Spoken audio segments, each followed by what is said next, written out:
ରୁଟି ବନେଇବା ପରେ ଯଦି ଅଟା ବଳି ଯାଉଛି ତାହେଲେ ଆପଣମାନେ ହେଲ୍ଦି କ୍ରିପ୍ସି ଟେଷ୍ଟି ଜଳଖିଆ ରେସିପିଟି ବଳକା ଅଟାରେ ବନେଇକି ରେଡ଼ି କରିପାରିବେ। ଏହି ରେସିପିଟା ଯଦି ଛୁଆମାନଙ୍କୁ ବନେଇକି ଦେଉଛନ୍ତି ତାହେଲେ ଦେଖିବେ ଆପଣମାନେ ବନେଇକି ଥରେ ଦିଅନ୍ତୁ, ପିଜା ବର୍ଗର ବି ଫିକା ଲାଗିବ, ଏତେ ସ୍ୱାଦିଷ୍ଟ ଲାଗେ এই ରେସିପିଟା। ପୁରାପୁରି ଇଜି ପ୍ରୋସେସ୍ରେ ବନିକି ରେଡ଼ି ହେବ ଆଉ ଝଟପଟ ବନିକି ରେଡ଼ି ହେବ। ଏ ବର୍ଷା ପାଗରେ ଦେଖିବେ ଝିପିରି ଝିପିରି ବର୍ଷା ଯଦି ଗରମ ଗରମ କିଛି ଖାଇବାକୁ ମିଳିଯାଏ ତାହେଲେ ତାର ମଜା କିଛି ଅଲଗା ଥାଏ। ବାହାରୁ ପୁରା କ୍ରିପ୍ସି ରହିବ, ଭିତରେ ସଫ୍ଟ ରହିବ, ପୁଣି ସେଇଥିରେ ଷ୍ଟଫିଂ ବି ଭିତରେ ରହିବ। ତ ଚାଲନ୍ତୁ ଲେଟ୍ ନ କରି ରେସିପି ପ୍ରସ୍ତୁତ କରିବା। ନମସ୍କାର, ଜୟ ଜଗନ୍ନାଥ ପାଇଁ ଝିଲିକ କୁକିଂକୁ ଆପଣମାନଙ୍କୁ ଅନେକ ଅନେକ ସ୍ୱାଗତ। ହେଲ୍ଦି କ୍ରିପ୍ସି ଟେଷ୍ଟି ଜଳଖିଆକୁ ବନେଇବା ପାଇଁ ପ୍ରଥମେ ଆମେ ଗୋଟେ ପିଆଜ ନେବା। ପିଆଜକୁ ଆମେ ପୁରା ପତଲା ପତଲା ପିସେସ୍ରେ କଟିଂ କରିଦେବା। ଆଉ ଦେଖନ୍ତୁ 2ଟି କଞ୍ଚା ଲଙ୍କା ବି ନେଇଛି। ଯଦି ଛୁଆମାନଙ୍କ ପାଇଁ ବନାଉଛନ୍ତି ତାହେଲେ ଆପଣମାନେ କଞ୍ଚା ଲଙ୍କା ସ୍କିପ୍ କରିପାରିବେ। ତାପରେ ଦେଖନ୍ତୁ ପିଆଜକୁ କ'ଣ କରିବେ ନା ହାତର ହେଲ୍ପରେ ଭଲସେ ଟିକେ କ୍ରସ୍ କରିଦେବା। এইଭଳି କ୍ରସ୍ କରିବା ଦ୍ୱାରା କ'ଣ ହେବ ନା ପିଆଜଟା ପୁରା ପକଡ଼ା ପକଡ଼ା ବନିଯିବ। ଆଉ ଯେହେତୁ ଆମେ ଜଳଖିଆ ପ୍ରସ୍ତୁତ କରୁଛନ୍ତି ସେଥିରେ ପିଆଜ ରହିବ ତ ବହୁତ ବଢ଼ିଆ ଲାଗିବ ଖାଇବା ପାଇଁ। ତ ଦେଖନ୍ତୁ ଗୋଟେ ଆଳୁ ଥିଲା ସିଝା ଆଳୁ, ସେ ଗୋଟେ ସିଝା ଆଳୁରେ ମୁଁ ପ୍ରସ୍ତୁତ କରୁଛି। ଆପଣମାନେ ଚାହିଁଲେ କଞ୍ଚା ଆଳୁକୁ ବି ଗ୍ରେଟ୍ କରି ବି ନେଇପାରିବେ, କିନ୍ତୁ ସିଝା ଆଳୁଟା ନେବା ଦ୍ୱାରା କ'ଣ ହେବ ନା ବାଇଣ୍ଡିଙ୍ଗଟା ଭଲ ଆସିବ। ସେଥିପାଇଁ ଗୋଟେ ସିଝା ଆଳୁ ମୁଁ ସେଥିରେ ଏଡ଼୍ କରିଦେଲି ଆଉ ଗୋଟେ ପିଆଜ ହିଁ ଏଡ଼୍ କରିଛି। ଆଉ ସେଥିରେ ଦେଇଦେବା ସ୍ୱାଦ ଅନୁସାରେ ଲୁଣକୁ ଏଡ଼୍ କରିଦେବା। ଆପଣମାନେ ଚାହିଁଲେ ଚିଲି ଫ୍ଲେକ୍ସ ବି ଏଡ଼୍ କରିପାରିବେ, ଅରେଗାନୋ ବି ଏଡ଼୍ କରିପାରିବେ, କିନ୍ତୁ ମୁଁ ଏଠି ଚିଲି ଫ୍ଲେକ୍ସ ଏଡ଼୍ କରିଦେଲି। ମୋ ପାଖରେ ନଥିଲା ଯେହେତୁ ମୁଁ ସେଥିପାଇଁ ସ୍କିପ୍ କରିଦେଇଛି, କେବଳ ଲଙ୍କାଗୁଣ୍ଡ ଏଡ଼୍ କରିଦେଲି। ଆଉ ଯେହେତୁ ଛୁଆମାନଙ୍କ ପାଇଁ ବନାଉଛି ସେଥିପାଇଁ ମ୍ୟାଗି ମସଲା ଅଳ୍ପ ଟିକେ ଏଡ଼୍ କରିଦେଲି। ମ୍ୟାଗି ମସଲାର ଫ୍ଲେଭର୍ ଏଥିରେ ବହୁତ ବଢ଼ିଆ ଲାଗିବ। ଯଦି ଛୁଆମାନଙ୍କ ପାଇଁ ବନାଉଛନ୍ତି ତାହେଲେ ଏଡ଼୍ କରିବେ, ନହେଲେ ସ୍କିପ୍ କରିକି ଆପଣମାନେ ଗରମ ମସଲା କି ଚିକେନ୍ ମସଲା ବି ଏଡ଼୍ କରିପାରିବେ। ତାପରେ କ'ଣ କରିବେ ନା ଭଲସେ ଟିକେ ଆକୁ ମିକ୍ସ କରିଦେବା ହାତର ହେଲ୍ପରେ। ତ ଦେଖିବେ ବେଳେବେଳେ ଏମିତି ହୁଏ ରୁଟି ଆମେ ଯେତେବେଳେ ବନାଉ ତ ଅଟା ବଳିଗଲେ ଆମେ ଫ୍ରିଜରେ ରଖିଦେଇଥାଉ।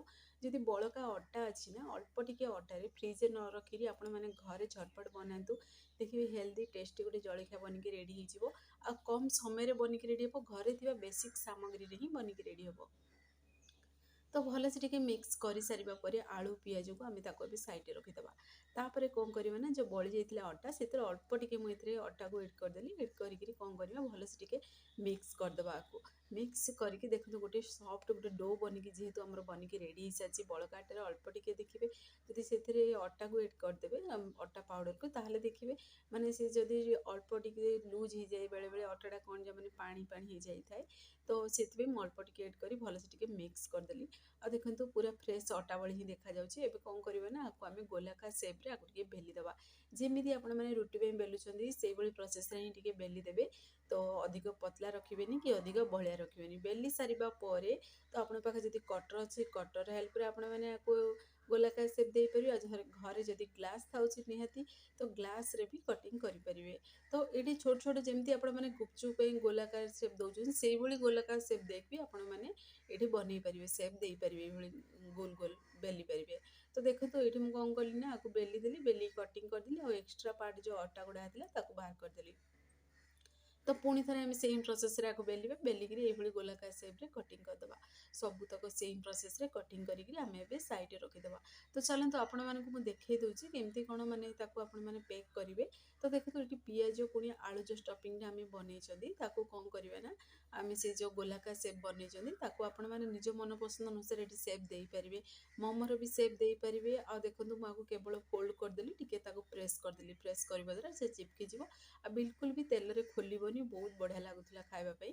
ତ ଏମିତି ଫୋଲ୍ଡ କରିବା ଦ୍ୱାରା କ'ଣ ହେବ ନା ଦେଖି ଛୁଆମାନଙ୍କୁ ଯଦି ବନେଇକି ଦେଉଛନ୍ତି ସେମାନଙ୍କୁ ଏମିତି ମାନେ ଫିଲ୍ ହେବ ଯେ ସେମାନେ ବର୍ଗର ଖାଉଛନ୍ତି, ବହୁତ ବଢ଼ିଆ ଲାଗେ। ଆଉ ପିଆଜଟା ପୁରା ସିଝିବନି ବି, ଟିକେ ହାଲକା କଞ୍ଚାଳିଆ ରହିବ ନା ଆଉ ଟିକେ ସ୍ୱାଦିଷ୍ଟ ଲାଗିବ। ଆପଣମାନେ ଚାହିଁଲେ ଦୁଇଟି ଦେଖନ୍ତୁ ଏଇଭଳି ଷ୍ଟଫିଂ ରଖିକି ତା ଉପରେ ଆପଣମାନେ ଆଉ ଗୋଟେ ରୁଟିକୁ ରଖିକି ବି ବେକ୍ କରିପାରିବେ। କିନ୍ତୁ ମୁଁ ଆକୁ କ'ଣ କଲି ନା ଦେଖନ୍ତୁ ଏଇଭଳି ପ୍ରୋସେସ୍ରେ ରଖିକିରି ତାକୁ ମୁଁ ଟିକେ ମୋଡ଼ିଦେଲି। ତ ଏଭଳି ଟିକେ ମୋଡ଼ିକି ଟିକେ ପ୍ରେସ୍ କରିଦେବା। ସେମ୍ ପ୍ରୋସେସ୍ରେ ସବୁତକ ବନେଇକି ରେଡ଼ି କରିଦେବା। ଆପଣମାନେ ଯଦି ଛାଣିବାକୁ ଚାହୁଁନାହାନ୍ତି ତାହେଲେ ଏଇଭଳି ପ୍ରୋସେସ୍ରେ ସେପ୍ ଦେଇକିରି ଆପଣମାନେ ଷ୍ଟିମ୍ କରିକି ଷ୍ଟିମ୍ ଦେଇକିରି ବା ସିଝେଇକିରି ଆପଣମାନେ ଫୁଟଣ କରିକି ଖାଇପାରିବେ। ବହୁତ ବଢ଼ିଆ ଲାଗେ ଖାଇବା ପାଇଁ ସେମିତି ବି। ଆଉ ଯଦି ଝଟପଟ ବନେଇବାକୁ ଚାହୁଁଛନ୍ତି, ଯଦି ସିଝେଇକିରି ପୁଣି ଥରେ ମାନେ ତାକୁ ଫୁଟଣ ଦେଇକି ଖାଇବାକୁ ଯଦି ଟାଇମ୍ ଲାଗୁଛି ତାହେଲେ ଏମିତି ମୋ ଭଳି ଆପଣମାନେ ସଙ୍ଗେ ସଙ୍ଗେ ଯଦି ଘରେ ଯଦି କ୍ରିପ୍ସି ଖାଇବାକୁ ପସନ୍ଦ କରନ୍ତି, ଛଣାଛଣି ଯଦି ଖାଇବାକୁ ପସନ୍ଦ କରନ୍ତି ଗରମ ଗରମ, ତାହେଲେ ଏହି ପ୍ରୋସେସ୍ଟା ବନେଇବେ। तो गोटे गिनारे देखो गोटे चामच नहीं कॉर्नफ्लोर आ गोटे चामच अटा नहीं आउ स्वाद अनुसार देदेली लुण अल्प टिके कस्तूरी मेथी एड करदेली आ गोलमरिच पाउडर अल्प टिके मुझे एड करदेली एबे अल्प टिके पानी देगिरी गोटे आम ये पेस्ट बनवा पेस्टा एमती बनी दरकार माने अधिक देखिए पतला नथिबो आउ अधिक बहलिया नथिबो बहलियाटू टिके पतला रहिले चलिबो किंतु अधिक पानी करिवेनी। तो एबे कौन करिया भल से टिके मिक्स करदेबा सेथिरे जदि अटा गुड़ाक थिबो ताहले पुणी थरे टिके भल से मिक्स करदेबे आउ अधिका जदि बहलिया लागिला ताहले आउ टिके पानी भी सेथिरे करिपरिबे। ए केवल आमे तार पतला कोटिंगटा पई ही बनौछनी जदि अधिक देखिए बहलिया जदि रखिदेबे ताहले कोटिंगटा बहलिया बनी जिवो आ देखिए खाइबाको एते टेस्टी लागिवनी क्रिप्सी लागिवनी एते टिके पतला ही कोटिंगटा जदि रखिबे ताहले क्रिप्सी लागिवो खाइबा पई। तो देखंतु एठी गोटे पेन रे किछि तेल नेइजी तेलटा टिके गरम हेइ सारिबा परे कौन करबा ना सेथिरो आमे गोटे गोटे पीस सेथिरे आमे ऐड करबा ऐड करिके देखंतु एभली आमे से जो कॉर्नफ्लोर पुणे अटार जो पानी रे आमे बनैछनी ताको सेथिरे आमे तार ऊपर देखंतु कोटिंगटा दबा देगिरी गोटे गोटे पीस कंटा चामच बा फॉग रे हेल्प रे आमे सेथिरे रखिबा तेल रे। तो सेम प्रोसेस रे आमे 3 रु 4 पीस एथिरे रखिबा जेतिकी आपण माने तेल नेइथिबे आ जेति बड़ करेई नेइथिबे से अनुसार सेथिरे रखिदेबे आ कोन करिबे एई समय रे गैस आंच को पूरा मीडियम फ्लेम में रखिरी आको आमे फ्राई करबा जेमति कि माने देखिबे अटाडा जेहेतु भीतर पर्यंत पूरा सिजिबो आ बाहर भी जेमति क्रिप्सी हे जिवो तो से पर्यंत आको आमे फ्राई करबा। तो आपण माने तो अनेक थर जळखिया अनेक प्रकार बनी खाइदिबे आलू चॉप बरा सिंगड़ा तो देखिए सब सेम सेम जलखिया जे खाई बोर हो जी किसी अलग किसी नुआ बनातु घरे थी बेसिक सामग्री भी बहुत बढ़िया जलखिया बनिकी रेडी हम आ बहुत बढ़िया टेस्टी लगुला पूरा क्रिप्सी रही आ भितर पुणी पिज पुणी आलूर स्टफिंग थी पिजर टे हल्का सिझबनी भी समय बहुत बढ़िया लगे तो टे क्रिप्सी तो देखिए खाଇବା समय तार फ्लेवर आसो एमती लगुला पिज खाऊँ एमती लगुला मैंने अलग अलग तार देखिए टेस्ट आसूला बहुत बढ़िया लगुला। तो यही तरीके घरे ट्राए करूँ आउ छुआ मान टिफिन बॉक्स रे बनैकी देवे ना से भी टिफिन फिनिश कर आसबे जेहेतु अटाड़ा हेल्दी रहिबो किंतु जो छणाछुणी खाଇବା पसंद करते आपण मैंने आपको ये प्रोसेस रे बनैकी सिझेकी भी खाईपारे तो सिझेकी खाइले बहुत बढ़िया लगे।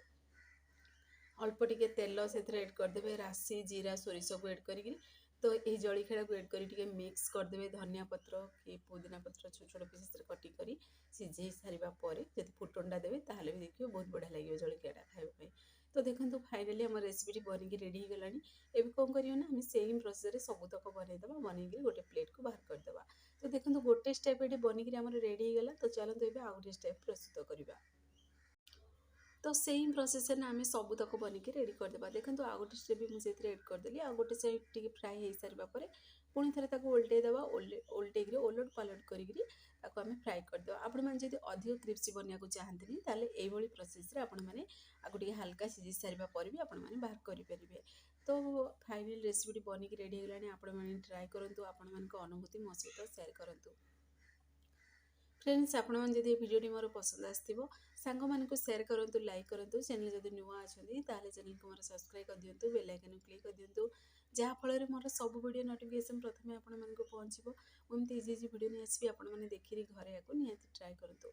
आज जब फेसबुक पेज देखुं ताले फेसबुक पेज मोर फॉलो करूँ इंस्टाग्राम रे देखुले फॉलो करने को जमार भूलतुनि। तो देखो फाइनाली आम रेसिपी बनिकी रेडी हो गलानी कुरकुरे पूरा बनी पूरा माने भीतर पूरा सॉफ्ट अच्छी आ बाहर पूरा क्रिप्सी बनी बहुत बढ़िया टेस्टी लगुला। तो यही तरीके आपण मैंने ट्राए करेंगे आपण मान अनुभूति मो सहित सेयार करूँ। देखो केते सुंदर भी देखा। तो चलते आपण मानक गोटे पाखर भी गोटे पीस देखिए आपण मानक ये खंड करी भी देखदेवी केमती कौन बनी। देखो पाखर देखो कैमरा सामने केते स्वादिष्ट माने बनी आपण मैंने देखी जानीपे बाहरटा पूरा पूरी क्रिप्सी बनी जाइए भितर पुणी पिजर स्टफिंग अच्छी। तो आपण मैंने माने अंदाज जानीपे जे केते स्वादिष्ट बनी घरे थी बड़का आटार भी एत बढ़िया गोटे स्वादिष्ट रेसिपी आपण मैंने बनई पारे। तो यही तरीके आपण मैंने घरे निहाती ट्राए करूँ। फ्रेंड्स आपण मैंने तो वीडियो देखुं किंतु कौ जिलूर देखुं मत कमेंट मध्यम जनातु मत भी खुशी लगे मो वीडियो केदूर पर्यंत पहुँचुची। तो गोटे बिस्कुट रेसिपी आपण मानक मुझे सेयार करती से बिस्कुट रेसिपी आपण मैंने बहुत सारा भल पाइबा देछन से बहुत बहुत धन्यवाद आपण मानक। तो आपण मैंने घरे माने देखुं बनाऊँ से बहुत बहुत धन्यवाद। तो आपण मैंने ये रेसिपीटा भी आशा कर ट्राए करूँ से पर्यंत रोचे पुणी कोनो रेसिपी।